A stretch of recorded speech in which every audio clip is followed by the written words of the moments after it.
अजित पवार यांनी हसन मुश्रीफांची उमेदवारी जाहीर केली आहे। जागा वाटपाआधीच मुश्रीफांच्या उमेदवारीने आता महायुतीमध्ये तणाव निर्माण होण्याची शक्यता आहे, कारण महायुतीने घालून दिलेला नियम दादांनी धाब्यावर बसवल्याचं दिसतंय। जागा वाटप अजून झालेला नाहीये, मात्र त्याच्या आधीच अजित पवार जे राष्ट्रवादीचे सध्या सर्वेसर्वा आहेत त्यांनी मुश्रीफांची उमेदवारी जाहीर केली आहे। धडकी भरेल एवढ्या मतांनी निवडून येण्याची ग्वाही अजित पवारांनी दिली आहे, त्यामुळे आता महायुतीमध्ये मिठाचा खडा पडण्याची शक्यता आहे।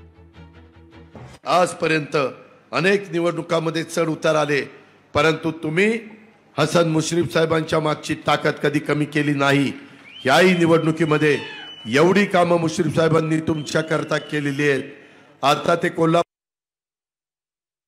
जिल्ह्याचे पालकमंत्री आहेत, आज जिल्ह्याचे प्रमुख आहेत।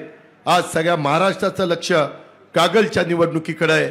तुम्ही एक असा उच्चांक करून दाखवा की समोरच्याला धडकी भरली पाहिजे।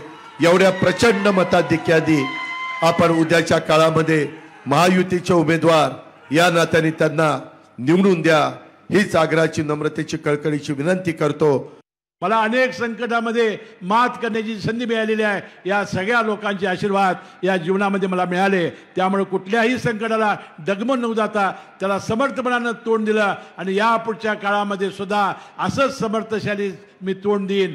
तुमची साथ, तुमची सर्वांचं सहकार्य, तुमचे आशीर्वाद यामुळे कुणी या निवडणुकीत माझ्या विरोधात कोण राहणार आहे मला माहिती नाही। कुणी राहिला की बंधू भगिनींनो, प्रचंड मताने त्याला पराभूत करण्यासाठी माझे कार्यकर्ते गेल्या 6 महिन्यापासून सज्ज झालेले आहेत। लोकशाही मराठी ऐका, पहा, जागरूक रहा।